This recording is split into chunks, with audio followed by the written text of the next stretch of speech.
দীপাবলির জন্য আজ বানালাম মাটির প্রদীপ। প্রায় যে কয়েকটা পুরনো প্রদীপ ছিল সবগুলোতেই তো কালার করেছি, কিন্তু এই আলোর উৎসবের সময় যদি নিজের হাতেই না প্রদীপ বানালাম তাহলে কি লাভ বলো। এই মাটির প্রদীপগুলো বানানো কিন্তু খুবই সহজ, তোমরাও একবার এটা চেষ্টা করে দেখতে পারো। জানো তো, বহুদিন এই মাটির জিনিসপত্র বানানো হয় না, কিন্তু এই কালী পুজোর সময় প্রদীপ বানানো মাস্ট। অন্যবার মাটির প্রদীপগুলো বানালেও কখনো পুড়িয়ে দেখা হয়নি, এবার ভেবেছি পুড়িয়ে নেব। শুধু ভয় একটাই, ভেঙে যাওয়ার। এবার কষ্টাকষ্টি করে হলেও একবার পুড়িয়ে দেখব। আর যারা আমার ভিডিও প্রথম দেখছো তারা কিন্তু অবশ্যই চ্যানেলটা সাবস্ক্রাইব করে দিও।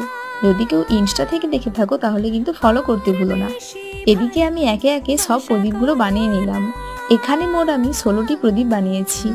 তো আজকের জন্য ভিডিওটা ছিল এই পর্যন্ত। আশা করি নেক্সট আরও একটা সুন্দর ভিডিও দিতে পারবো খুব তাড়াতাড়ি।